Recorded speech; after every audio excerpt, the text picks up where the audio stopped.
Jeff Nasse, welcome to the show. Thank you. Glad to be here. First question, where are you from? I am from Maine. I was born in a small town. Right. Yeah, on the coast of Maine. What town? What town? It's called Saco, Maine. S-A-C-O. We're definitely, right away we're pulling that up. How do you spell it?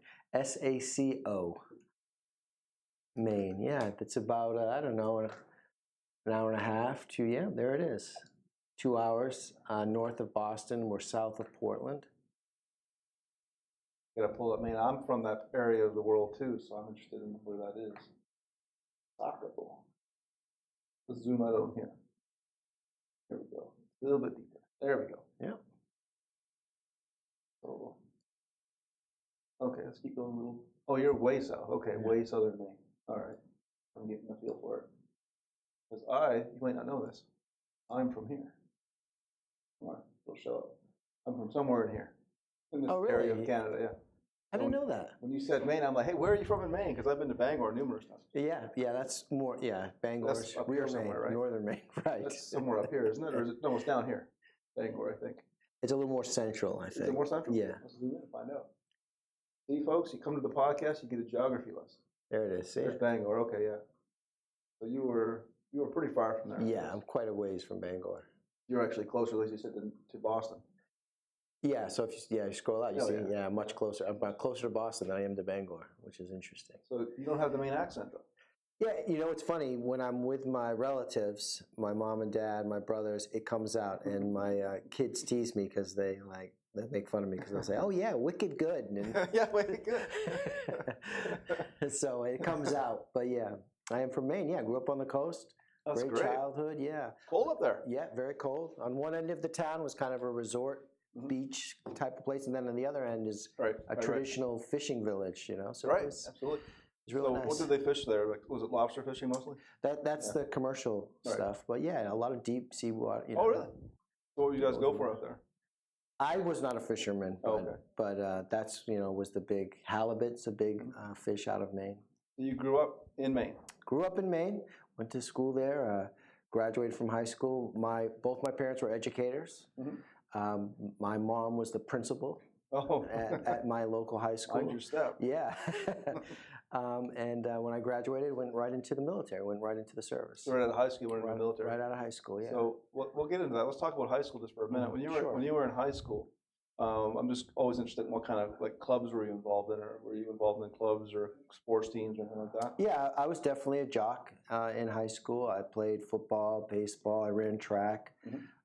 So I did those. I boxed a little bit actually in high school. Of course, hockey's really big in Maine. I didn't play for the team, but we played a lot of pond hockey growing up. That's the most fun you'll ever have playing pond hockey. Not really clubs per se, but definitely a lot of sports. Sure. So we're going to talk about pond hockey now, just because I used to play pond hockey. Oh, of course, everyone played pond hockey. Have you ever played street hockey? Yeah, of course. Been a while. We called it ball hockey, but street hockey, ball hockey are the same thing. Did you have? We used to have street hockey wars. I mean, that was serious stuff. It was serious. You didn't play around with street hockey. It was, looking back, I'm like, I can't believe our parents let us do this. There was always a fight. Someone was always getting slashed. Right, seriously, right? It was serious. It was not a joke, and no one wore equipment. You just went out just barehanded, everything. I mean, it was nuts. Yes, the shins were... We used to, maybe you guys did this, we used to go out on the pond, and I'm not kidding, we'd build a bonfire on the ice of this pond. Yeah. I think back, the ice is that thick where you can do that. It's really thick, but still, you think back, you're like, is that really a smart thing to do? Because how do you play at night if you can't see? You have to light a fire. Yeah, or we'd have people park their cars. Yeah. Oh yeah, we did that too. The pond. Yeah, so they could see. Yeah. It was great. Growing up in that part of the world it's a different experience. It's a different we actually went back for Christmas this past. It's been a while, and my youngest has never really seen snow. She's a true Floridian, and it was awesome to be up there in a real, winter experience. I mean, that is true winter up there. Yes. It's great. It can get bitter cold. Yeah, people who nice to visit. I wouldn't want to. No, I wouldn't want to go back, but yeah, I'd go there every Christmas actually. Up to New Brunswick. Oh, really? Yeah, I spend time with my family, and it's nice for 2 weeks just to go and experience. Oh, the scenery is fantastic. Yeah. It's amazing. Yeah. It's great. And the cold up there is different. It's not the same as when it gets cold here. It's funny. I thought I would really be in pain because I've acclimatized. Sure. I live in South Florida. But, my wife, who's also from Maine, we were fine. We loved it. We took walks and we enjoyed it. It was great. As long as the wind's not blowing, the cold is not bad. It's when the wind blows. It's real bad. You know when we'd feel it is like getting out of restaurants and kind of going to and fro. You feel it like if you need to go to work, you know, getting up in the morning when it's all dark and scraping off your window. I don't. Yeah, that's oh my goodness. Yeah, the scraping. What he's talking about, for those of you who don't know what he's talking about, in the wintertime you get what's called frost on your windows, on your windshield of your car, and you got to scrape it off before you go to work. You got to get out of bed a half hour early just to scrape your car off. Or you can be, you know, environmentally unfriendly and get an automatic car starter to start it from your bedroom window. Yes. And then take your shower, get ready, and then get in your car, and it's already warm. They are very big now. Yeah, they're huge. When I was there, that was you didn't do that. You ran out, you ran outside, it, went back inside. Exactly. Hope no one stole it. But back then, no one would steal it, right? So you're in Maine, and I can't believe you're from Maine. I did not know that. Really? You didn't know that? No, I had no idea you're from Maine. I thought you were actually from Florida. Raised. I thought you were born in Florida. No, I had Maine, no idea. man. So when you're in high school and you decide you want to go into the military without going to college, did you go to college while you're in the military, or? Not at all. You know, as I mentioned, both my parents were educators, and I was a rebellious young man. And what you do as a rebellious young man when you're, you know, of course, my parents are just, you know, college was a given for my parents. But I was, you know, I needed some adventure, and I was really looking for that kind of experience. You know, the military for me was, growing up as a kid, I really enjoyed playing war and all that stuff. I always felt kind of a natural inclination toward that. I don't know. I always felt like there was a calling. So when the Marine Corps recruiter came walking into Thornton Academy, which is my hometown high school, I said, "Yeah, let's go." And the funny part about it, that, you know, back then they may still do it, the ASVAB, which was like a test to see what your competencies were. And the recruiter said, "Hey, you could do anything. You could be an electrician, you know, whatever you want." And I said, "No, I want the infantry." And my mother was so upset. But I wanted a real, authentic Marine Corps experience. So yeah, I went right in after high school. Wow. So how did your parents, like, what did they say that? They were sad. I mean, my parents, they're kind of class of '69. They're hippies from Massachusetts that moved to the woods of Maine, you know, and are very progressive and you know, educators, as I mentioned. So they were not thrilled with the decision. Now, of course, they look back and they're very proud. And my brother also, he went to college first, then joined the Marine Corps. He's an officer in the Marine Corps. Wow. So we have a military family. Yeah. At least you two were. Yeah. We had some uncles. My dad was in the Army. Oh, okay. It's funny, my dad was during Vietnam era, but he was stationed tough duty here in Paris. So it's pretty good. He's got someone's got to do it. You're right. Someone's going to do it. Someone's going to do the heavy lifting, you know? Yeah. That's awesome. So why the Marine Corps? Yeah, you know, the recruiter, you know, came and really pitched a good thing. And then the more the tradition of the Marines, they've got a great, of course, narrative. They have a whole lore, if you will. I really kind of fell in love with their, you know, the Marine Corps is, you had to earn the title of a Marine. You just didn't get it, you know, and I really liked that idea of a challenge, you know, so I was all in. Thank you. Oh, that's cool. All in with Dr. Betts. I thought that was a pitch. Look, he's pitching the show already. This is great. So let me ask you this. This is interesting because I find people who go into the military right out of college, it's a very interesting idea, because I was actually very interested in the military when I was growing up, and when I was young, I had a medical condition that precluded the whole thing. I couldn't go to the military after that. I had epilepsy when I was a kid. Oh, wow. And that just precludes any military service at all. And you outgrew it? Yeah, I outgrew it when I was 17, 18, so I thought I could. Wow. I thought I'd be able to get in, and as soon as they found out I had a history, now you're out. Yeah. You're medically, you just can't do it. And I mean, looking back, I was disappointed, but then I think now that I'm older, I'm like, it's probably the best thing, because if I had gone there and the stress had gotten me to the point where I had a seizure, it would have been, game over. Right. You know? So better for everyone that I didn't go, right? Right. I think it works out. I've always been interested in the military service. So what's it like, and where did you go for your first basic training? I was at Parris Island. Where is that? Legendary. It's in South Carolina. We'll pull that up too, because maybe people don't know where that is. Yeah, it's you know, of course, kind of has a legendary. There it is, reputation. Yep, that's it. And so that was, you know, but you know, you kind of geared up for for boot camp, right? You're preparing for it. My senior year in high school, I knew that I was going to go into the military at that point. And so, you know, you're preparing for it, and it's everything you expect and more. Certainly, you know, it's my first time really away from home. Is you're at Parris Island in Marine Corp boot camp. Pretty aggressive place. Yeah, it's 13 weeks. You know, I guess what I was getting ready for boot camp. The reality hits when you get out of boot camp and you kind of go through your schooling and training, and then you're in, if you will, the Fleet Marine Force, the real Marine Corps, and that's a much different life. So this is Parris Island here. Yeah. So moving from Maine. A lot of swamps, very hot. I went in September, so it was, as you know, here it's warm. And it's warm there too. Yeah. Outside, not far from Savannah. And it's designed. I would encourage anyone to visit if they're in that. If they do tours and everything, it's designed in a way to forge Marines. So it's really cool. It's a lot of history. It's great. Oh, sure. So it wasn't great when I was there, but no, I'm sure. Well, fond memories, right? Right. It's only a fond memory because I don't got to do it again. Right. But moving from Maine to North Carolina, is that South Carolina? That's South Carolina. South Carolina. That's a big difference. That's a huge cultural shift. Oh yeah, huge. I'm in Maine. It's a very lily white population, if you will. You know, it's not a lot of diversity in Maine. So. Going into the Marine Corps, I'm surrounded by people from all over the world, all over the United States, different experience, different social economic backgrounds. So it was excellent. I mean, but that getting into it. So you're thrust into a diversity, and you learn to live with very different people with different, perspectives on things, and it was awesome. I'm very big on experience, and that was a tremendous learning experience. Absolutely.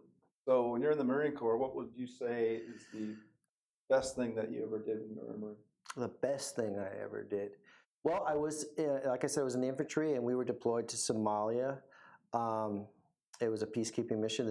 Now we're going back here. This is the 1990s, so many of our students may not remember. This is the 20th century Marine Corps. Going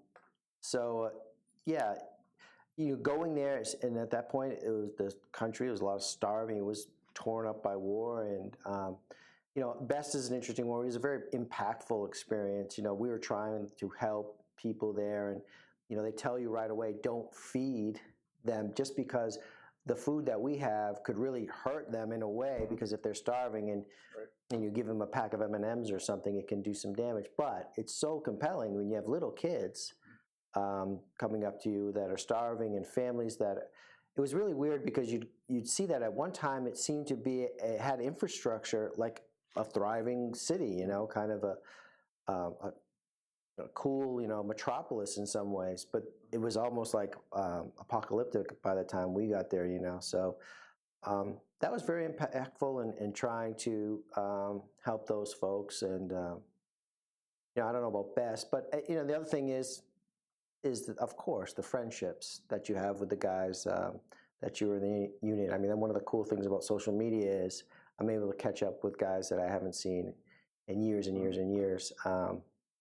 And so, of course, it's the camaraderie. Serving with those guys it's awesome. It's a brotherhood like you really won't experience at other venues. That's something else I want to ask you about when you're with people who haven't been in the Marines, and they talk to you about it. Obviously, you're telling me some interesting things now.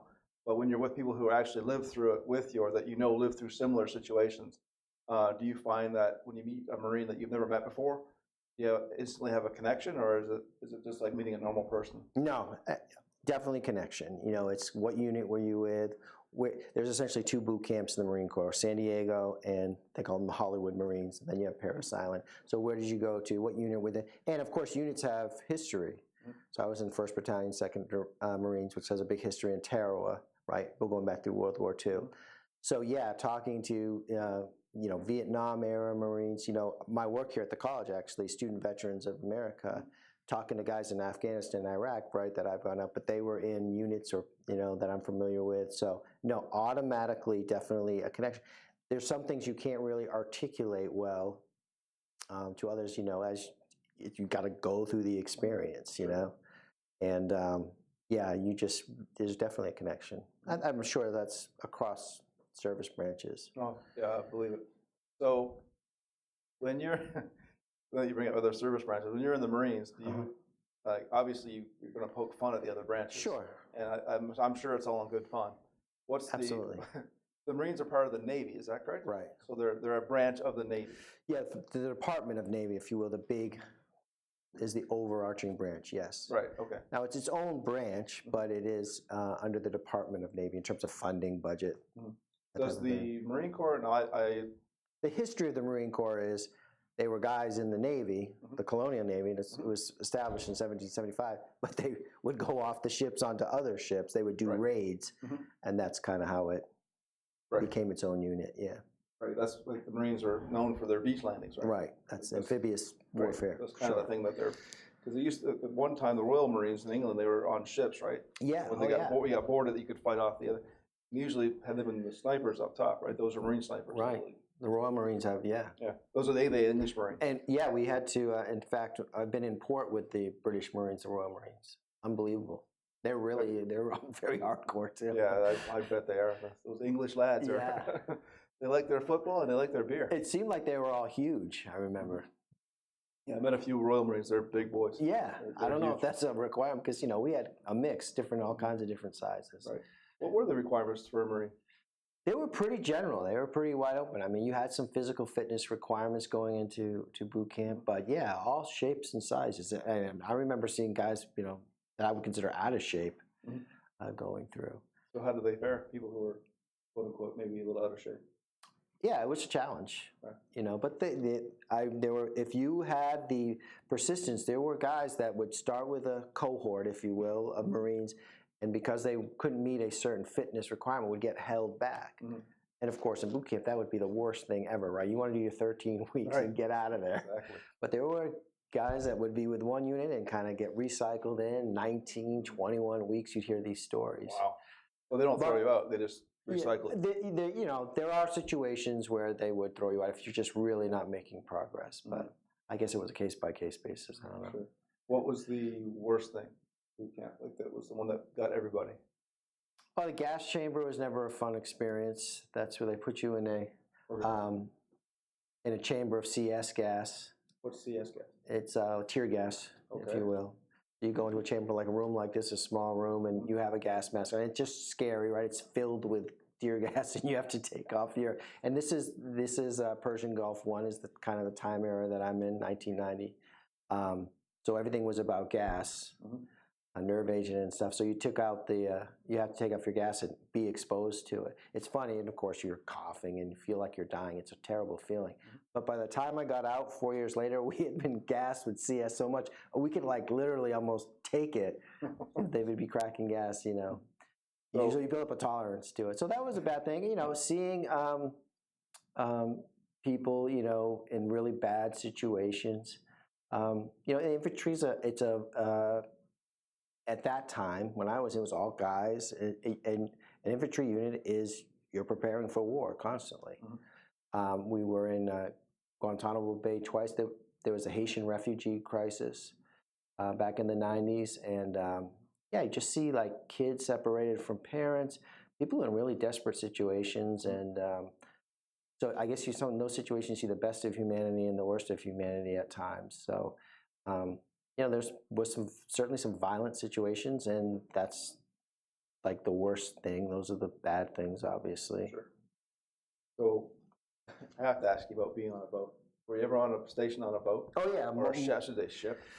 Much of my time, my base was Camp Lejeune, North Carolina. It's where it's a huge Marine Corps base in North Carolina. We were deployed out of there, but I was overseas and on ship a large majority of my 4 years. I think we've actually totaled at one time. It was like 3 out of the 4 years I was living on a ship. Yeah. Wow. What kind of ships were you on? Different ones. I was on a real small one called. It was actually its last year in the fleet. It was a flat bottom, like World War II era.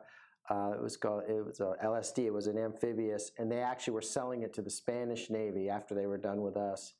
I crossed the Atlantic on that thing. Barnstable County, that was the name of that. But then I've also been on big carriers. The Wasp was new back then. The USS Wasp was a big carrier that I was on. So an aircraft carrier? Yeah. No, that's pretty neat. Yeah, that was sweet. They were much nicer. So that was called the Wasp? Yeah, USS Wasp. I think it's still maybe in Yeah, there.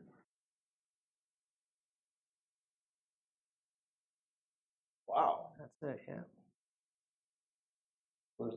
It's a black and white photo, so maybe it must be a little bit older. Wow, that's pretty impressive. And so that was, and again, I we're in 2018, but that was Harrier, so those planes could lift up and then shoot off like that. Oh, I didn't know the American military had Harriers. Yeah. I thought that was only the British that had. Oh, that's interesting.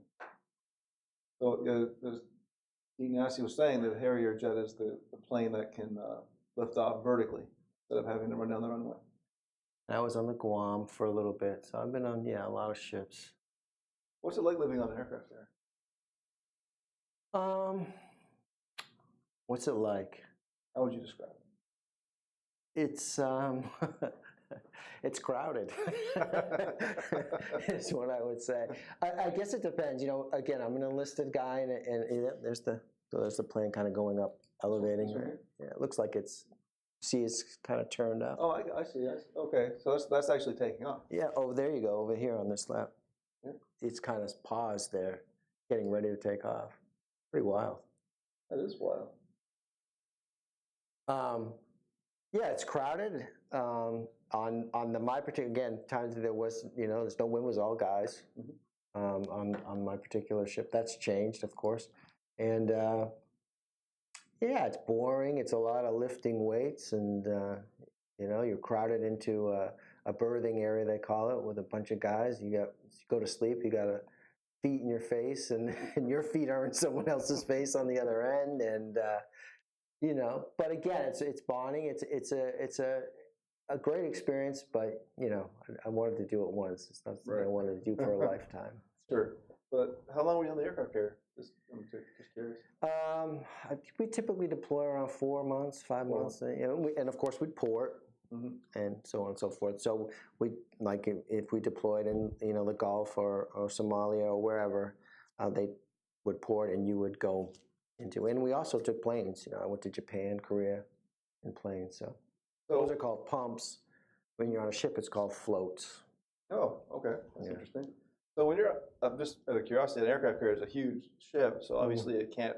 Can it pull right into port, or does it have? Do you have to? No, you're off to the. Well, there are deep water ports where you can do that around the world, but a lot of time you are off the coast, and they would bring you in. And of course, we were smaller boats, or they fly you with a helicopter. A lot of times for us, it was Amtrak's, which is a hellish experience. Amtrak's is half above the water, and everything's below. They're almost like tanks that come out of the sea onto the land. You probably see them on TV or whatever. What an amphibious assault.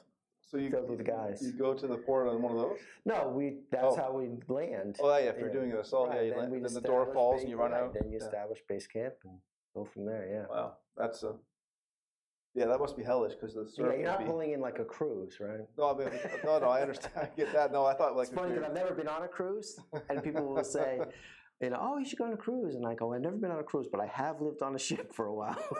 It's a little bit different. A lot different, I'd say. One's better. No, I'm just kidding.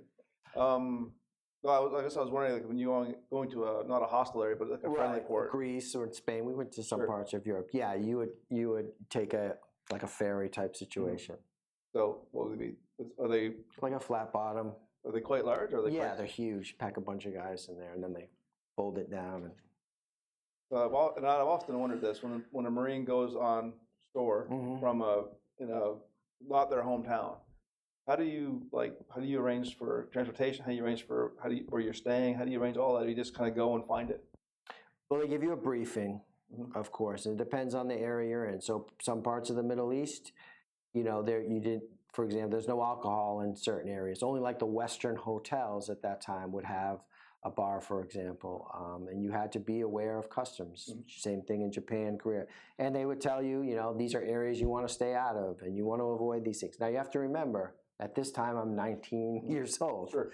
It's not, Dean Nasse now in his 40s, right? Exactly. So we're looking for adventure and fun and that type of thing. So they give you a briefing, and then you go on, and you're essentially on your own. You have to be back by a certain time. And a lot of these port towns, of course, have shore patrol. I mean, there is a presence there, making sure that things. But of course, you may have read news stories. Sometimes things don't go well or go wrong, and there can be problems. But So most of the time when you were on shore, you'd go back to the ship for nighttime. It depends. Sometimes you would have it for a couple days, and you could get a hotel if you wanted and stay out with your buddies, or you could return to ship and then leave. And sometimes when you're in port, you have duty, right? You got to be on ship for a certain amount of time. So right, that's very fascinating. Yeah, it was amazing. I wouldn't give it up for the world. It was great. I got to travel, I think 14 different countries, and it was amazing. How would you advise a student that is thinking about a career in the military? Yeah, I understand it's a real commitment, and it's obviously can be very serious business. I mean, it can be a life and death situation, certainly, as you know. So that it has to be a consideration. But with that said, I personally absolutely love the experience. I wouldn't give it up for anything in the world. It taught me a lot about working with people, overcoming obstacles, leadership, just really embracing challenge. I didn't know what I could do until you get into situations. You really know how to push yourself beyond what you may even know yourself. You can get to different places there mentally. So yeah, I mean, you can get to I think provide real strength. And I've had I would also say that everyone's military experience is very different, right? If you're in the Air Force for 2 years and living in Iceland, that was not my experience, but I've talked to people, right? My dad was in Paris, right? He had a different experience than I did. So I think sometimes people think about veterans or military, they put this broad swath out there. It's a huge, wide variety of jobs, experiences, locations, branches of service all have their different cultures, units, and so it's wide open. So, but I'm all for it. Excellent. I'm all in. You're all in. He's all in. See, look at the plugs, shameless plugs. It's horrible, horrible. So when you're in the military and you decide you're done with your term, your tour of duty, or however they describe it. Sure. You're in for 4 years, you said. Yeah. What rank did you leave with? I left as a lance corporal, which is E3. So that's just below a sergeant. Yeah, below corporal. Oh, I thought lance corporal was below corporal. So it's PFC. I was actually private PFC lance corporal. Okay. Yeah. So I was one of those guys who would get up to lance corporal and then do something foolish in port and go down to private. We won't ask you what you did in port. This is a family show, Dr. Nasse. Oh, okay. So when you decided to leave the military, what were your options at that point? What did you want to do? Yeah, so that's an interesting time. I made a decision at some point that I didn't want to be in for 20 years. I wanted to go to college. I wanted, like I mentioned earlier, I'm really into experience, so I wanted the college experience. And I had a few years to travel and, if you will, grow up a little bit, see the world. And so that's something I really wanted, was the college experience. So getting out of the military, and again, this is something I see, it's a strange thing. So you're in this really unique, intense, for me, lifestyle for 4 years, and then suddenly, it's over. So I went home to Maine, and I was taking a class or two, and really, was unsure of what to do. And back then, anyways, you had residency where your unit was based out of. So now, which is really cool, veterans can have residency anywhere. They can take their residency, so you can get in-state tuitions, essentially. So I could get in-state tuition in North Carolina. So I ended up applying to a couple schools, but East Carolina is where I ended up going. And I went right into a freshman dorm and wanted that whole experience of like living in a college and getting the experience. Now I was older. I was like 22 at this point. Right. And had done some things, but so then I had the college experience. How would you compare the Marine Corps lifestyle to the college student lifestyle? It's night and day, completely different. It was a blast. College was a great time. And again, I had the experience of being a little bit older, so I was in there with kids who had kind of just leaving home for the first time. Sure. And I was, salty Marine coming out of that at that point. But I adapted quickly. It's an adapt. College is hard in a different way. It's hard in that you have to have the discipline to stay in class. No one's screaming at you to do stuff anymore like they were for me in the military. You have to be on your own. Wow, I can really skip this class. I can sleep in. I don't have, so it's hard. In other words, it's a more self-discipline type situation. But I love to learn. I loved college, and I really appreciated, I think, at that point, how great it was, and I could see around me that some kids did not, right? I had the GI Bill, so I think much more independent, but I enjoyed. I think I loved my undergraduate experience. It was fun. I want to ask you about the GI Bill because a lot of our students are former military or reserve military, and they have the GI Bill. Yeah. How do you well, tell us about the GI Bill first, so we can know I can know what it is, and so can everyone else. And then can you tell us how students can get help with their GI Bill if they are confused by how to use it? So again, we're talking about time. I was part of what they call the Montgomery GI Bill, and now there's the post 9/11 GI Bill. So they're different policies, but essentially it was a way, if you put a certain amount of pay away while you were in the military, when you got out and went to school, they gave you money to do that. And I think the post 9/11 GI Bill is really extensive in terms of benefits for veterans. And even if you don't qualify, I think there's other programs they can have. But for me, it was as long as I was enrolled in school, and so I'm no longer a dependent, right? I'm an independent person. I was available, of course, had a lot of Pell eligibility, and the GI Bill would give me money for living. As long as I was in school, they would cut me a check every 2 weeks. So it was fantastic. I mean, my military benefits were great. And I had the VA, of course, for health, medical, that type of stuff. I still do. In fact, I have a VA loan on the house I'm living in now. So it's a lot of benefits lingering. Quite a few benefits. Oh, yeah, absolutely. For former military people. Sure, yeah. But the thing about the military and all the benefits they have is some people don't know they have them because there's so many of them. Oh, yeah. It's just about educating yourself. So we have our financial aid has a veterans specialist that work, in terms of certifying veterans. The VA provides a lot of information. Just getting out there and educating yourself. Yeah, there's a lot out there, but if you persist, you have to self-educate around those things. You can ask a lot of other military people. Student Veterans of America. That's one of the big things. It's just a network of people to say, "Oh, did you know you could do this?" Absolutely. And we have our own people on campus, right? I met a gentleman. I can't remember his name, but he was Yeah, we actually have a Veterans Resource Center in the Academic Success Center. And we have a veterans, Joe, right now. He's a work-study student, and he's very aware of all the benefits and helps people in touch with a number of organizations, including things like Mission United. If you're having a hard time with housing, they can. It's amazing. Tell us about that. I'm not familiar with Mission United. So the United Way has a campaign here in Broward County. It's called Mission United to support veterans, and they have a number of programs to help. So if you're a homeless veteran, they will reach out to you. If you just need some assistance with job placement, they can do those. A whole bunch of programs. This is Broward County? Yeah, so each office. United Way kind of will have different campaigns, and Broward is dedicated, the Broward United Way, around Mission United supporting veterans here in the county. Yeah, it's great. Yeah, it's awesome. So let's go back to you going to college. Okay. We kind of brushed over those years. Yeah. But I want to dig down a little bit. What did you take for your classes, and why did you choose the classes you chose? I've always had an interest in reading. English is something I was always interested in. So my undergraduate was in communication. I was very into video production. This is when the .com thing, right? This is 95, so this is the internet's really starting to just emerge really on the scene in the 90s. And I was really into that. So I was a communication major, English minor. Also had an interest in political science, just enjoyed learning about that type of thing. We had a TV station at the college where we could do shows, and there was, like a local TV, local access, and a radio station. Now, of course, it's podcasts and stuff. But I was very into that area, so I got my bachelor's in communication. And I got a job, actually, with a radio station chain up and down the East Coast. Now, everybody has a website, but back then, radio stations were just starting to get websites.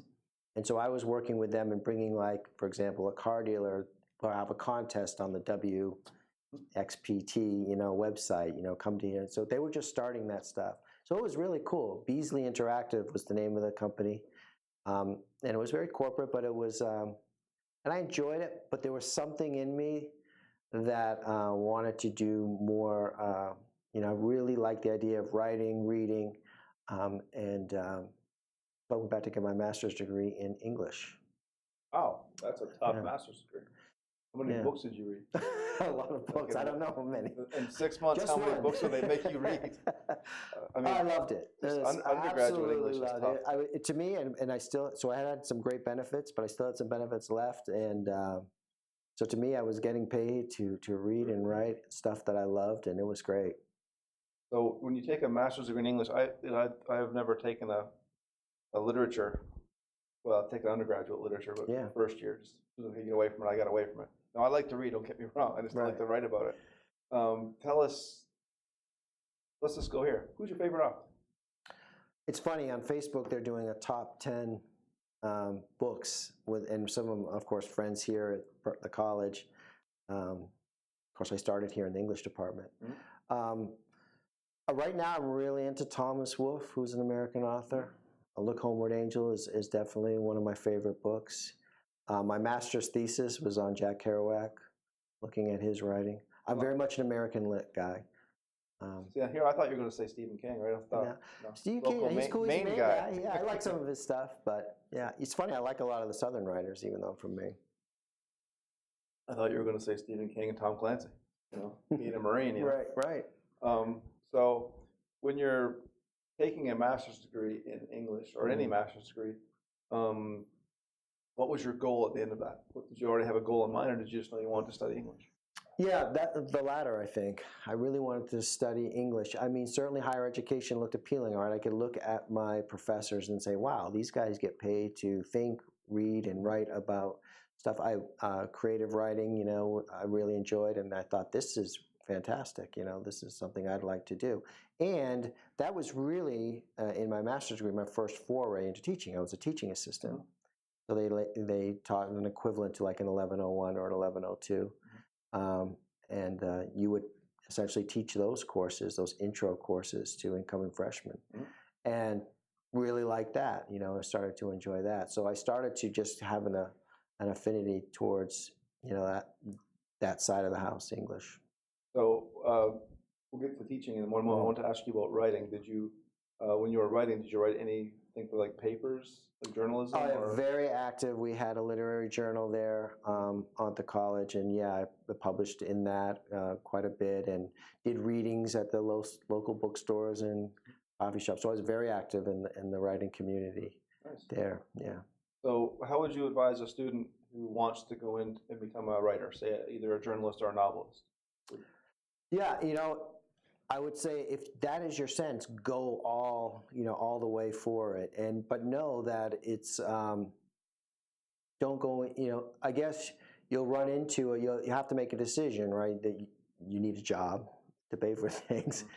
There are a lot of starving, writers out there, great writers. There are brilliant writers out there we'll never hear about, right? That just will never break through the. It's great now. I love the internet. This is a great time to be because you can access people. You can get people's attention with content a lot easier than you did in the past with blogs and everything. There's so many options. So there's a lot out there, but I think still right now content is big and writing is content. It comes in a lot of different formats, and it's not the traditional novel all the way. But I would say if that's what you want to do, that's amazing. Create. I think that's outstanding. But go, if you make that decision, do you want to play it safe or do you really want to go all the way? If you're young, go for it. Sure. You have a lot less to lose when you're 20 when you're 40. Right, absolutely. So I think the novel The Martian, I believe that was written by a biologist. I'd have to look. I don't know the exact information, but he published it for free on the internet. Oh, really? I believe so. I didn't know that. I'd have to look up the details, but I think I remember it correctly. And that's the one the movie's based on and everything? Yeah, and it got picked up by one of the big publishers, and then obviously now he's got paid for it. Right. But I believe it was a free publication on the internet, or close to free. Maybe he charged $1 for it. And I've heard of other stories like that, where people have gained attention, and then someone will come in and compensate them for it. Yeah, because they want to put it nationwide and make a movie out of it, which was the book was. If you haven't read it, it's actually an amazing, very, very good book. I've heard people talk about the book. It's a good book, and the movie was great, but the book was much better. Right. Obviously, usually the books are much better. Yeah. Here you are, Jeff Nasse, teaching English. So the first time you walk into a classroom, are you nervous? Are you excited? Are you both? At first, you're excited when you're thinking about it. I liked the idea of teaching. When that door shuts behind you and you're looking at, now at that time, I'm still very close to the age of the students in my courses. You realize the weight of that responsibility. They're looking up at the class at you. You're in front of them to teach them. And obviously, I think like a lot of early teachers, I made a lot of mistakes. Sure. Here I was at a master's level studying literature and writing, and excuse me, thought I shut this off. And this is 1101. Mm-hmm. There's a big difference, Sure. So, but I learned, and I came to love teaching. When you see people start to engage in ideas and learn the content and learn the stuff, that's unbelievable. And I still teach when I can now. I was told before I started teaching, I was informed I had the job here at Broward, and before I came in, I talked to a gentleman who was actually in the same research group I was in, and he had gotten a job at a community college. And I spoke to him about, what should I try to avoid, and what should I do? And he gave me some advice, and he's like, you're going to love this job because every day you get the Eureka moment. Yeah. I said, really? He's like, because some student is going to say, I get it now. And you're going to go, Eureka. And he's right. Every day, if you teach long enough, every day, usually one student you can see it in their face, their eyes will light up, or they'll say something, they'll go, oh, then they got it. Right. You reached them, finally. It might take a little while, but you'll get to them. They'll stay after class and ask you something and talk about something. Yeah, some of the questions students ask are really good. It's like, wow, how did you come up with that? And they think about stuff, and you don't even know they're thinking about it. It is tremendous. Love it. It's amazing. Have you ever had that experience when you're in the classroom and the students are looking at you and you're trying to get something across, and you think, no one's even listening to me? And all of a sudden, 5 hands go up. Right. Like, wow, you were listening. Right, you were paying attention. I better watch what I say. Make sure I'm right. So here you go. You got your first class done. How'd they do? Did they all get A's? I don't remember. As a TA, I don't remember. Maybe, perhaps. I'm not sure. I doubt it. I think. You never know. Yeah. You were that good, right? No, I don't think they all got A's, but I think they survived. It must be challenging, though, to be a TA for an English course because, reading an essay takes a long time just to read one essay. Right. And especially if all the essays are on the same topic, that must get extraordinarily boring. How do you keep yourself motivated when you're grading an essay, say a 30-page essay on a novel? Mm-hmm. I mean, as a chemistry professor, it's, I can look at a problem and okay, the answer's right, and then I just kind of look at the other material and say, okay, they did the question right, so they got the answer right. It doesn't take me very long to do that. As an English professor, having to read student writing and correct their spelling, correct their grammar, and correct their content, how long would it take you to do that? It's good. I worked in the writing center while I was there as a tutor in writing, and they gave us a lot of instructing. And it's funny, you used the word correct. But that was really a small part, and I think to the same thing. Yes, you do want to show them, if you will, the correct, but it's more about teaching. And every writer, I think the challenge of teaching writing comes in with different strengths and weaknesses. Mm-hmm. So, if you've got 20, and that's part of the challenge. If you have 25 students, all of them could have different strengths and weaknesses, right? Someone might have English as a second language. Mm-hmm. Someone might be more advanced, and you're trying to work with them on depth and content. So I think it's about it when you're grading a paper, you're trying to also provide instruction. You're trying to say, here's something I'd like you to think about. Writing is, what you want to, in a writing class, is show them that this is a process. Too often, and still to this day, people think of writing as a product. Like, here's my paper, and that's it. It's done. It's a finished thing. And you try to show them, no, in many ways, it's never finished. You can go back to a paper. I mean, right? Someone like Hemingway would say, here's this great accomplished writer. He'd say, it's still not done, even after all this acclaim. So I think it's just telling students that it is a process. It continues. And there's different types of writing, right? There's the research paper, which is different than maybe an opinion, an editorial, or a creative piece. So what's your audience? What's your purpose? So I think there's a lot of things that go into the teaching of writing. And of course, an American literature class, isn't much. That's about reading, right, and thinking about it, and also writing. Is much different than, let's say, an English composition class in 1101. So, which is much different than a professional technical writing class, right? So you have a lot of differences there. So I'll tell you a story. Okay, cool. So just so you can kind of get the experience that I've had. When I was on a school trip, Broward school trip, and we were going scuba diving, and one of the students, divers that was there, was on the dock, and he was talking to people. And I was kind of not paying attention. He wasn't talking to me. He was talking to people around him. And he asked this guy a question, this other student, and the student just looked at him and laughed and walked away. And I'm like, that's kind of rude. So this guy, the student, finally comes up to me. He's like, can you help me fill out this form? And it was the form for basically waiving your liability. Okay. What's your name? What's your address? What's your scuba diving number? All this stuff. And I said, sure, I'll help you fill it out. And he's like, okay. He gives it to me, and I said, well, wait a minute now. Look, fill out the top part, now we can work on the rest. He's like, you help me fill out the top part? I said, okay, sure. So I gave him a pen. I said, what do you need help with? He's like, what do I do here? I said, it says, write your name. I said, okay. So he scribbled his name down. I said, now what? I said, well, address. He goes, you can't read, can you? Wow. It's like, I can read. What's that say? I can read. I said, listen, I'm a faculty member. I'm not going to say nothing. Just you and me, and you read. No, your word. I said, how old are you?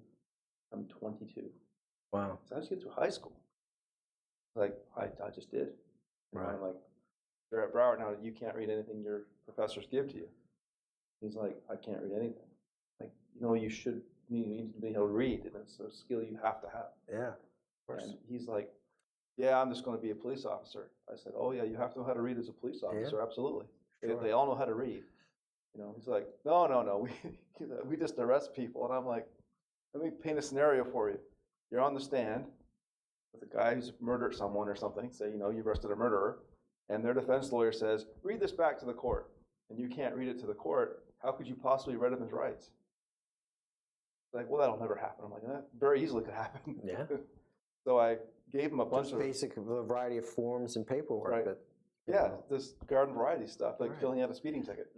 It's like, come on, man. And I tried to. Wow, it's sad. It's very sad. And I gave him all the like I asked my boss at the time, like, what do we have for students who can't read? Like, how do we get this guy out of where he is and get him to be able to read? And she gave me numerous resources to send this student. And I found him. I said, hey, call these numbers. It's all free. Get on board. Let's go. Learn how to read.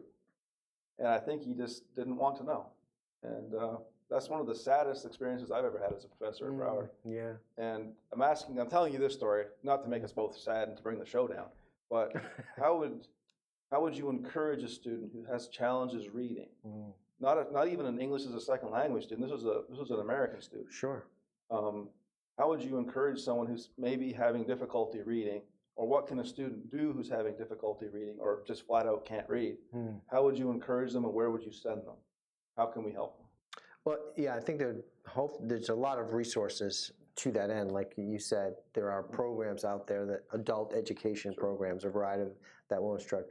Online, they have reading instruction. If you just want to do something individual, private, and you don't want to, some people don't want to reach out for help and go to an adult education situation. You can go online. They have reading instruction online for people of all ages, people from different languages. That's someone who can't read at all. And of course, we have reading professors here who certainly are aware of those, and just developing a relationship with them, they're highly capable in teaching reading. That's someone who really could not read. Then you have people that just don't read well. Right, sure. And at different levels. And to me, that's always about practice. If I need to learn Spanish, I need to be reading Spanish newspapers, watching, TV programs in Spanish. I need to be trying to immerse myself in the language. Right. And so I think the same thing for reading, challenges in that regard. Now, different people have different, deficits. So, but to me, like anything else, it's reaching out to people who can help me, and having the humility. Yeah, it's a little scary to admit, I'm sure, for a 22-year-old guy, and he had been through the system, which is a whole different, discussion in itself. But, at some point, if you want to get better, you got to have the humility to say, hey, I don't know this stuff. I need help. Right. And I think Broward's a great place to learn that. Because absolutely. There's no faculty member that's going to laugh at you. No. Or think less of you. I certainly hope not. We're actually, it'd be quite the achievement to help someone learn how to read, I think. Absolutely. Yeah. I mean, I love our mission, right? We provide higher education for people that might not have an opportunity. Right. And I know I'm sure you do, we know of students who have overcome significant deficits in mathematics, reading, whatever you want to say, to mental illness, to go on and get a degree and go well beyond that. So I personally think one of the best things Broward has is the I can't remember what is it called, the mental health clinic in Davie. Henderson. Yeah. Like they get 6 free visits just to go talk to someone to figure out maybe you're a little dyslexic, maybe you have a learning difficulty, maybe you have a major issue. And I've had numerous students I've sent there. If you're not aware of dyslexia, you may just think you can't read. Right, or you may just think you're... But it's a very common... Or you may just think you're stupid. Right. And you're not stupid Not the case at all, right. Yeah. I had one student that I sent down because the student was just a little strange. They were really nice, they were really smart, but they were a little bit awkward. They had a hard time looking at me, they had a hard time talking to me, and I'm like, do I scare you? Do I intimidate you? And they're like, no, I just have a hard time talking to people. Okay, well, why don't you try this? Let's go down and talk to these guys. It's free. They won't charge you anything. And they're professionals, and so no one's going to know, just you and them. Don't tell me anything about it, because after this conversation, I'll never bring it up. And she went to these, and she came back. She's like, I really want to thank you because I didn't know I had Asperger's syndrome. Wow. I'm like, holy smokes, wow, okay. And then she's like, I feel so much better now. Right. She's going through treatment. I'm like, wow, good for you. That's awesome. She's an A student.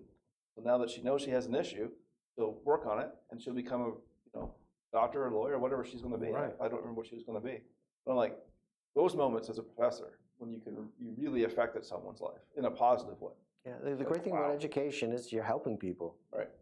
And that's really cool. And that's kind of why I did the show, because all these students that have all these stories, like crazy, awesome, amazing things that students do and get involved with. They tell me all these stories in my office. Yeah. Well, no one's going to hear it besides me. They should be telling the world these stories. I mean, our students, that's great. They're inspiring. They are. They're amazing. But back to you, because you're amazing too. You have a good story. Nice segue there. Thank you. I practice a little. So here we go. You're graduating with a master's degree in English. What's the next step? Yeah, so that was interesting. So then it was, okay, I have a master's in English. I need a job. Sure. So reality came, crashing in, right? I extended my college career, and I had a master's degree. And so I needed a job, and this, funny, the only teaching job I could find was a part-time teaching. And I wanted to teach higher education, as I mentioned. I really liked the college thing. The only teaching job I could secure at that time was a part-time English gig at a very small community college up in Maine, Central Maine Community College. Mm-hmm.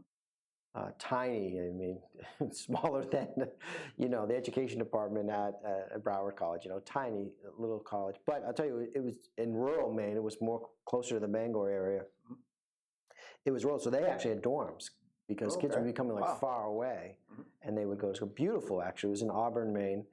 And I started teaching part-time there, and I was doing that. And, the previous summer I had gone out to California and really liked it, loved Southern California. And I was just out there with friends, kind of hanging out. And I said, I would like to get a job out there and head out there. But one snowy evening, actually Valentine's Day, February 14th in Maine, I met the woman who's now my wife. We started dating and getting serious. And I said, I really want to get out of Maine. There wasn't a lot of job opportunities. And I kind of had small townitis. I'd lived in Maine my whole life, but I'd seen some things, lived in the Carolinas, had traveled. I said, I want to get out of here. As we became serious, she said, well, California seems very far, but how about Florida? I have a sister who lives in Boca Raton. And so I started looking for jobs down here, and I really took a chance. As did she. We look back at it now, and it was crazy, but she left. She was an underwriter for an insurance company. She left her good, well-paying job in Maine to come with me. At this time, we're not married.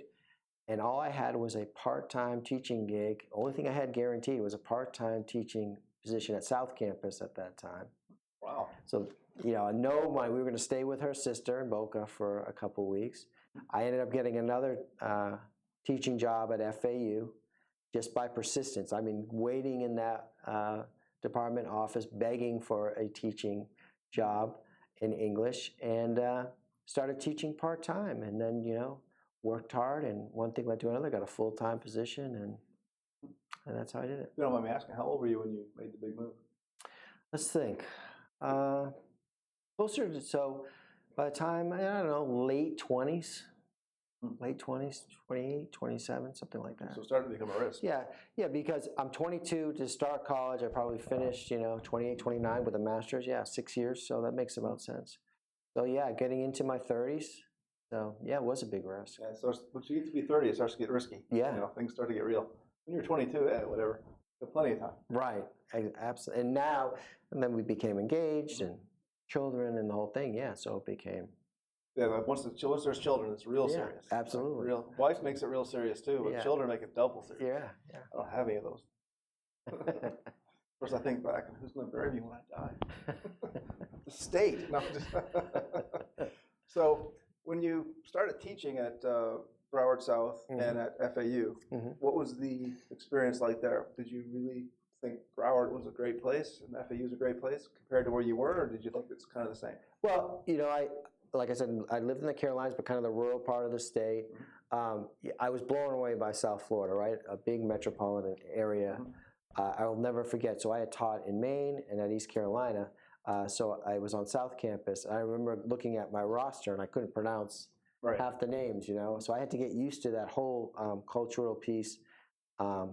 But yeah, the institution, I think, is always, in my experience anyway, I was adjuncting at the time, was very inclusive in inviting us to things and being part, if you wanted to, if you had the time, engage in the department. Same with Florida Atlantic University. They had training for adjuncts in terms of composition and writing across the curriculum.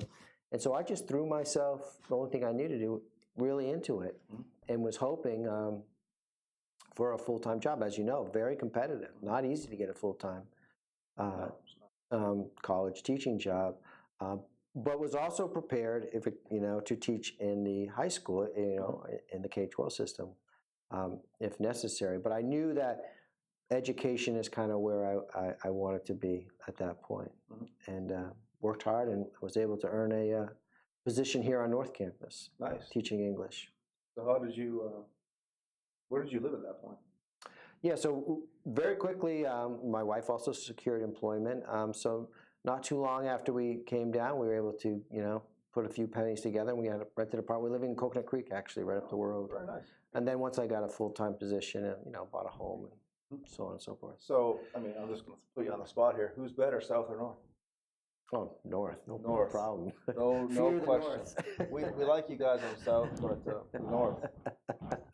We're I'm definitely a North Campus guy. Absolutely. We're small. College-wide, yeah. We're smaller, but we're better. Just saying. Can't say enough good things about North Campus. There you go. We like you guys on South, though. Don't worry. So here we go. Here you are as a faculty member on North Campus with a full-time teaching load. Yeah. What was that like? Now you're a full-time teacher, full-time professor, I should say. Here we go. What classes did you teach, and how excited were you? Well, I was the new guy, so I was teaching a lot of intro, 1101, 1102, professional 2210, professional technical writing, with some of my experience with some of the tech things I had done in communication. So it was great. It was loved it. And at that point, e-learning was really just starting really to get going. So I threw myself into that, became an e-learning associate where I worked with other faculty in developing course shells. I love the blended enhanced. Now this is back in Blackboard. This is well before D2L. And just, the English department, we were a family, and there was they did a good job of assigning me a mentor professor. Professor Rowney, Dr. Rowney had been around for a little while, and he was kind of showing me the ropes, and got myself involved in committees. And it's funny, Alan Leibovitz, the associate dean, he was hired in the same year as in math. Okay. So we kind of came up together, and it was tremendous. Great orientation, great campus. everybody from, it was the college provost then, not the campus president, but the same position, academic dean, our associate dean, our department chair, Casey Gill. It was just great. I loved it. It was, I was in higher ed when I wanted, and I was really now becoming in touch with the community college mission, right? Where it was great to be working with students from all different ages, sizes, and giving them an opportunity at higher. It was great to see students that might not have a chance at higher ed, to give them then, see them thrive. So I loved it. So how many years were you a faculty member before you made the big leap to administration? So 4 years. So in those days, you earn continuing contract, I want to say after your third year. And so we started to look at my career path, and I started to wait, do I want a PhD in English? But I also was looking at my associate dean and his job.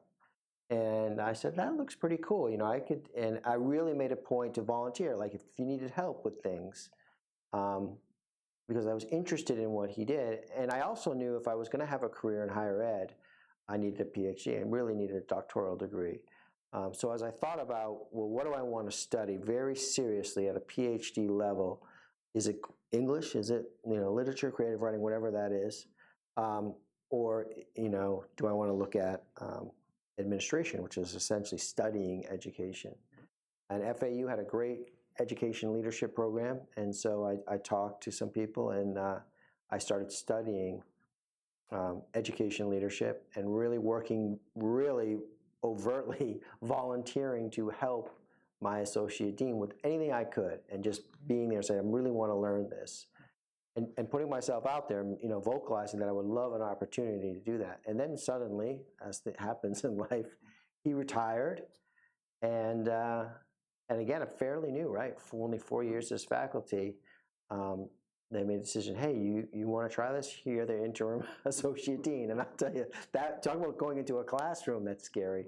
How about turning to faculty, many of them, you know, senior to you, and say, okay, this, you know, this guy is going to be serving you as associate dean. That was my first fact. That was terrifying. Yeah, I remember his name's Casey Gilson. We had a kind of a common area in the department. He just stepped out and said, hey, everybody, I'm going to be retiring and Jeff's going to be the interim associate dean. And it was, everyone kind of looked at you. So, but yeah, it's a different kind of thing. That's kind of how that happened. Okay, and what did you? So I was purposeful about it, but I didn't think it was going to happen so quickly. Well, be careful what you wish for. Right. Kind of thing. Absolutely. Now you're in charge. So when you're an associate dean, basically, for those of you who are wondering, associate dean is similar to a department head. Yeah. So you're basically the department head of the English department. And beyond scheduling, what are the responsibilities of the associate dean? So first and foremost, supporting your faculty, making sure that they have everything that they need. The number one lesson for me was the phrase, keep the trains running on time. Make sure they're getting paid, that they have their classes, that they have everything that they need to be successful. And it's a million small things. Can they make copies? Do they have access to their office? Whatever the case may be. Then, of course, you have a variety of student issues. Students, you know, want to change in class. You know, do they want to register late for a class? Of course, there are grade discussions. You know, one of the great things about administration is you can plan a day, but when you walk in, every day is different. You know, and it's about sometimes putting out fires. And then, of course, you're planning, you know, the vision for the department. What is, at that point, the English department at North Campus? What do we want to accomplish? And that's the fun part, is talking with faculty. What can we do better? Is there a common syllabus for adjuncts? And we have a great, as you know, Rites of Spring here. It's an English department tradition. So what authors will we bring in? And so there's those, you know, discipline level things are the fun stuff for associate dean. The grade disputes, no, not so fun. So, but number one, you know, what I was taught as associate dean is you're supporting the main mission. The main mission of the college is students are coming here to meet with the experts, which are the faculty, in order to earn their degree. Sure. That's what you've got to support. That's a big job. Yeah. There's a lot of students too. So as associate dean, how long were you in the associate dean position? So I was associate dean in English for a little over a year, and then the associate dean for communication, speech, at that time, modern foreign language, and they were paired with fine arts. Mm-hmm. So for a while, I was doing the English associate dean still, as well as the communication fine arts. I was basically doing two jobs, and they were in Building 47 here in North Campus. They were on the third floor was English, and the second floor was communication and fine arts. And I was literally running back and forth between the two stairs. Yeah, but so now I'm out of discipline, right? I'm not in discipline. Fine arts is glazes, clays. We have to hire models for life drawing. I mean, a variety of issues I had never even considered before. Music, all of those things. We offered acting classes. So now you're supporting, you're working with faculty. You know, in the English department, they would say, hey, he's an English professor. He's one of us. Now, he's not an art professor. He knows nothing about art, music, that type of thing. Modern foreign language, you know, Spanish teachers, French teachers. So now you had to support those faculty, and they have different needs, right? They had a whole different set of, you know, podiums for the speech classes and all those things. So I was doing that. I was working in that. But that was great learning experience, because then it was, I started to realize it's not about the discipline here, right? This is about seeing what the faculty need and those students need, and helping them succeed as best you can. So that was a great learning experience for me. Yeah, that's a lot, though. Yeah, it was crazy. Departments is a lot. It was crazy. I was young. Then I started getting gray. I didn't do that to you, right? And meanwhile, I'm still taking my PhD stuff. So where did you do your PhD? At Florida Atlantic, FAU. What type of well, first of all, what's your PhD in? I'm sorry. It's educational leadership. So it's research methodology and educational leadership. So what type of research were you doing for your PhD? So, of course, there was a coursework first, but you were studying basically organizational management, higher education, a variety of things, law, budget, obviously instructional strategies, all of those type of things. And then just leadership, looking at different leadership models, you know, all those things. Eventually, of course, I narrowed my focus study to community college leadership. At that time, community colleges were just venturing into the bachelor degrees, baccalaureate degrees. So I was really interested in, all of a sudden we had a new mission and we're offering 4-year degrees. What impact did that have on the institution and on the faculty and as a whole? So that's what I was researching. And how long did it take you to get the degree? Yeah, it's funny. Someone asked me that. It was like 6.5 years, something like that. You were part-time, right? Yeah. You were working full-time at Broward. So you were basically going at night on the weekend. They had a program that was really good. You'd go at 8 in the morning on Saturday all the way till 4 in terms of coursework, and they'd supplement it with on. But yeah, so that was a conversation with your family, right? So I'm going to be working full-time, and also, hey, by the way, on Saturday I won't be here all day. Right. And then when I am home, I'll be reading and writing, and it was a challenging time. We had young kids, so it was challenging stuff, but it was good, rewarding at the end. And when you finally graduated, I'm just really curious about this. Did you actually walk across the stage? Oh yeah. They did the whole thing? Oh yeah, I did the good for you. Yeah, because you get hooded and it's right. You know, yes, of course. I didn't. I was so done. Just give me my paper, I want to go. Yeah. There's a lot of well, you were older when you went to your PhD. I started my PhD when I was 20. Oh wow! So I was just a kid. Yeah, it's different. Yeah. And after 4 years, I was just done. I just want to go. Just have a job. Let me go. Just give me my number. Give me my paperwork. Did you at least get the hood and the thing? No. Yeah, my mother insisted I get pictures taken. Yeah. So I had to rent the gown and the hood and the hat and the whole 9 yards, and I had the photos taken with a photographer on campus. And my mother was quite disappointed that I wasn't going to be walking.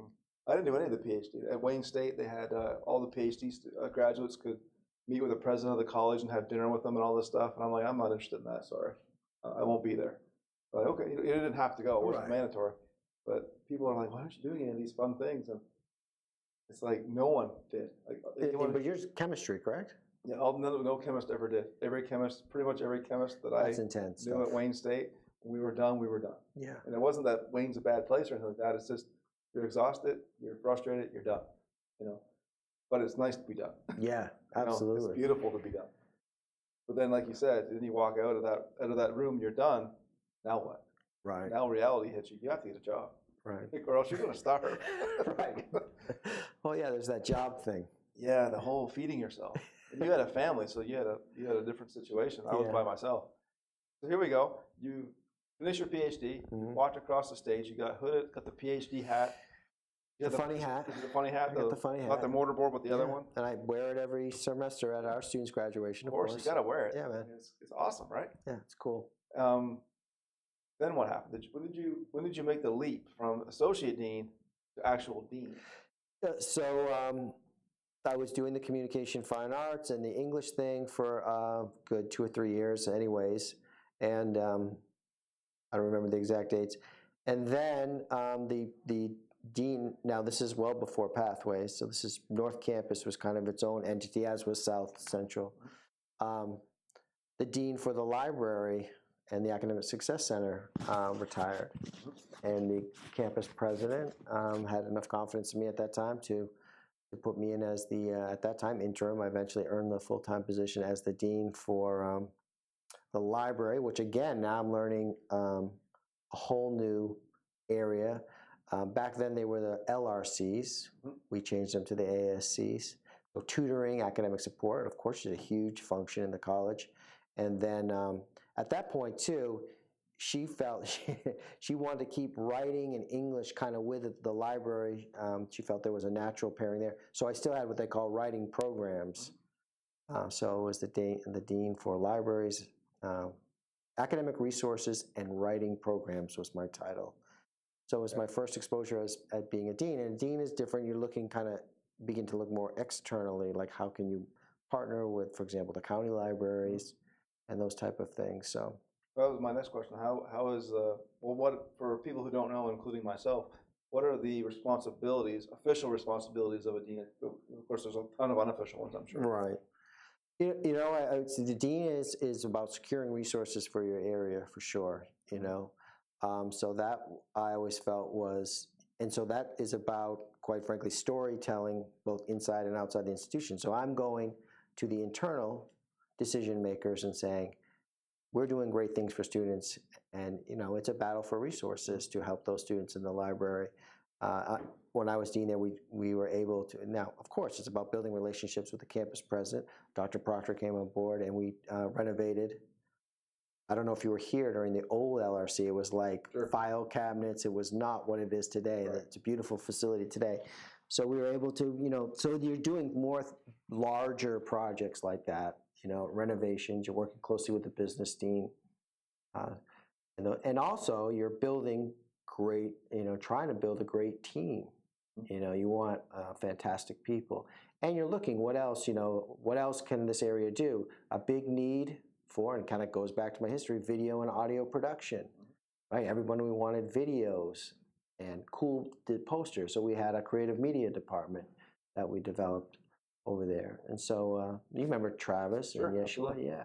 So we started doing a lot of that stuff. So yeah, the dean's kind of a bigger picture. You're going to more college-wide meetings and you're kind of getting a larger sense of the college as a whole. So. Huge responsibility. Yeah, associate dean, you're down there with the faculty and the students more. Sure. That's also, you know, just a different type of responsibility. So, all in all, are you happy that you made the jump from faculty to administration, or do you sometimes secretly wish you were full-time faculty? It's really rewarding to serve the college in all of those capacities. As you know, once in a while, I will teach a night class as a dean. And I love it, you know, when you're in there with the students. When you're an administrator, you're with a lot of faculty, staff, right? You're not with the students as much. So that is one thing you miss, is being with the students as much and sitting with students and talking about writing and literature. Sure. That's cool. That's fun. On the other hand, yeah, there's some just amazing, tremendous moments as a leader at the college too, an administrator, where you get to give people for Professor of the Year awards, and you know, right? That was pretty cool. Yeah, that's fun stuff, and you know, be part of grants. And now I'm with the education. I get to work with the school district, and our teachers are just doing amazing things. And yeah, the opportunities you have are just tremendous. So, thank you. We have You little can, elves. you can edit that part out. We have little elves that come in sometimes. Right. No, this is cool. This stuff happens. It's natural. Let it happen. Right. Where do you see, or let's talk about you first. Where do you see yourself in, say, 5 or 10 more years? Yeah, it's a great question. You know, I would love the opportunity, and I studied leadership. I would love to reach an executive level, to try, to see what it'd like to be a college president, to lead a whole institution. Mm-hmm. I would love to. I'd be honored to try to serve the college in that way, as a campus president, as a college president, provost. But I'm grateful, where I am now. But certainly that would be an opportunity I would welcome. Mm-hmm. Well, I think everybody should be looking forward and trying to improve themselves, whether it's getting a promotion or just being better at what you're doing now. Yeah, absolutely. We have a whole department called Office of Continuous Improvement. Yeah, that's right. They're great. So everyone should be constantly trying to improve themselves. So where do you see the college moving in the next 5 to 10 years? Specifically North Campus. Yeah, I think all of higher ed, in particular community college, I think there's a lot as technology continues to advance, right? We're doing a podcast now. I think the way we deliver education, and this, I'm thinking of your Black Book and your videos, right?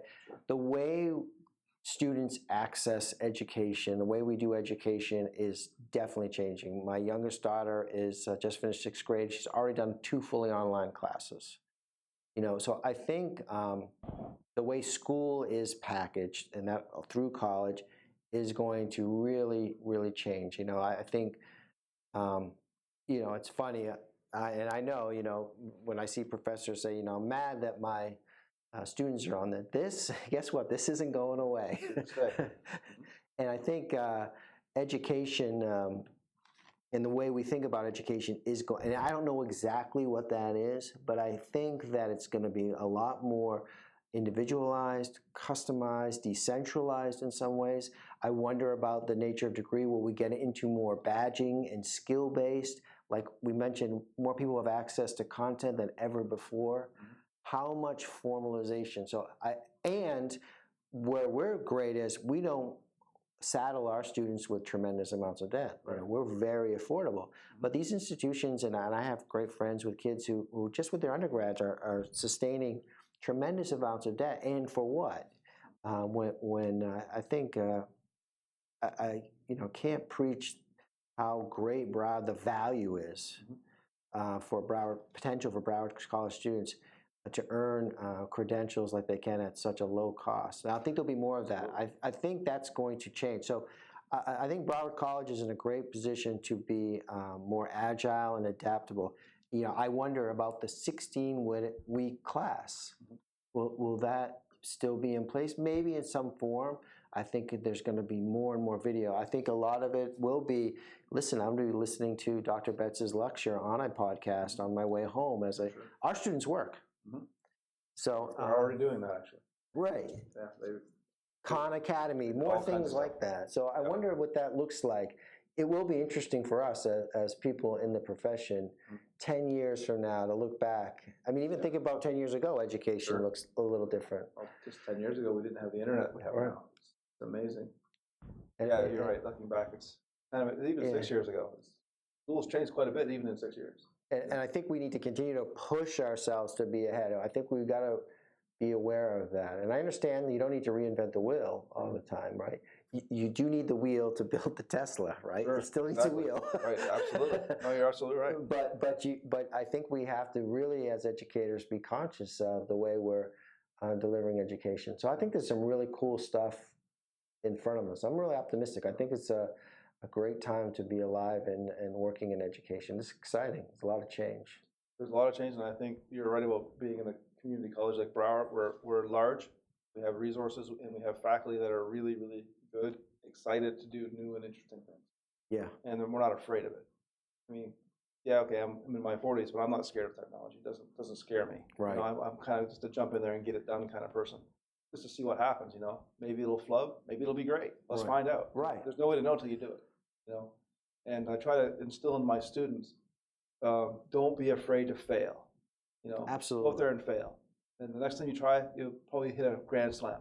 You just never know. You know? Oh, I embrace that. You know, try it. Doesn't work. Okay. Yeah, try something new. Don't be embarrassed to fail. I mean, look at people like Steve Jobs. He started Apple, was kicked out of Apple, and then came back and took it back. Right. You know, he wasn't afraid of anything. You know, awesome, awesome, inspiring guy. So, let me ask you, what do you, how would you advise a high school student who comes to you and says, you know, Dr. Nasse, I just don't want to go to college. I'd rather just do X, Y, Z. I think I would say fine, if that's what you really feel and that's what you want. But I would say, I think open-mindedness is important. You know, why don't you want to go to college? And you know, why? Do you think of college in a certain way? Are you open to just taking a class? Maybe it's not going to college, but are you interested in taking a programming class, for example? What are you into? What are the, you know, your likes? You know, I think self-awareness, you know, is a big thing for our students. And I wish I had, you know, maybe the Marine Corps was my way of gaining self-awareness. I don't know, but I know when I talk to students, some of them, you know, when you ask them, I always like to ask my students, why are you here? Well, I need 1101, it's required. Yeah, but really, why are you here? You know, are you thinking about those things? How do you define success? What are you really into? Some people say, I want to be a nurse. Why? Because they get paid great money. Right. You know, you know, that's not what, as you get older, you kind of have those realizations. So I think anything we could do for that particular high school student, I'd say that's okay. Maybe right now at 18, 17, you don't want to go to college, and that's fine. Sure. Absolutely. But why do you think that way? What do you want to do? You may not want to go to college, but you do need to learn. Sure. Right? You'd have to live the learning life, whatever that is. And so, you know, of course, I'm biased. I work at a college, and we know, right, to attain, you know, resources and to gain some level of economic freedom, you need a college education. I mean, statistically, but I don't think it should be rote. You know, going back to what we talked about, I would like people to discover what they want. So I wouldn't yell at them. No, neither would. No, I think your answer is great. That's kind of what I say to people. I say, you know, if you don't want to go to college, don't. But what else are you going to do? You can't do nothing. Right. I mean, sure, you can do nothing, but your life's going to be very unsatisfying. Right. You know, it's like you got one trip here, right? Yeah, you got one go. You get one swing at the bat. So let's make it a good one, right? You know, if you're going to swing hard. If you're going to miss big. You know. Right. I had a student that asked me one time, and it was I have a lot of sad stories. The student asked me, do you ever just think you're going to be alone forever? And I'm thinking, you're only 18. Wow. How can you be thinking about such depressing things at 18? And I said, well, what do you mean about being alone forever? Like, what do you mean? He's like, I just don't think I'm ever going to meet anyone to marry. And I'm like, you're 18. What are you even worried about being married? And he was very concerned about this. Wow. And I'm like, you're a smart guy. You're tall. You're handsome. Well, why wouldn't you get married? This is kind of a weird statement. And his confidence was so low that he couldn't see himself being a married man with children. He just couldn't see it. And I'm like, first thing you need to do, man, stop thinking like that. You need to change your mental attitude. You know, you got to start thinking positively. Like, I have a lot to offer, not just another person, but the world. You know, because he wanted to be a pharmacist. Oh. And I'm like, and he's very smart. He's probably going to be very successful. First thing you want to do, put your head up, put your shoulders back, and walk confidently. Just do that. And you'll be amazed at what happens. Right. You know, because people don't like, and I try to explain to him that people don't like insecurity. It makes people nervous. Sure. So be confident. You know, don't be arrogant, be confident. And I try to get all my students to be confident. How I do that is I ask them questions, a lot of questions. Why do you think that? What's this all about? How does that work? And they're amazed at how, once they get used to that, how fast they can answer. Right. Because you know it, you just don't believe you know it. Right. And a lot of it with students, at least in my opinion, is do you believe that you understand this? And it's hard. Life is hard. Or that you can understand it, right? Yeah, you can comprehend this stuff. Life is hard, chemistry is hard, English is hard. It's all hard. Anything worth doing is hard. Right. So do it. It's fun. Get out there and have a good time, right? That's what I like to try to tell students. But yeah, I love that. Isn't it great? This is a great job. Yeah, it is. Not just because you're the boss am I saying this, but really, this is a great job. I tell people... It's cool to think and talk with people about these things. It is fun. And I tell people, I've had numerous jobs in my life, most of them research jobs. I've never had a job where I wake up at 7 o'clock every morning going, let's go. Right. Time to go to work. You know, get up, drive into work, get here by 8 or 8:15 usually. You know, start working on something in class, and like, this is a great job. You know, people are like, oh, you know, the job, I'm tired. I'm like, this is a great job.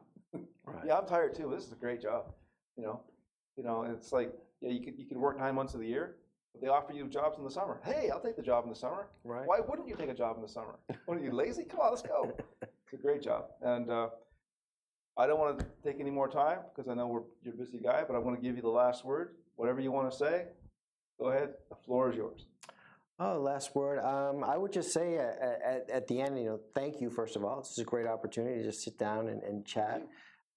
It's a lot of fun. I love what you're doing here, and I'm looking forward to listening to all the different people that you get to talk to. You know, this will be a podcast that I definitely will listen to and so forth. So that's great. And you know, people, you know, I think, you know, staying, and you just talked about it, staying grateful. You know, taking a moment to say, you know, realize the great things. You know, there are huge, you know, portions of people in the world who don't have clean water, and yet you know, or I'm whining about having to go to a meeting or something. Like, are you kidding me?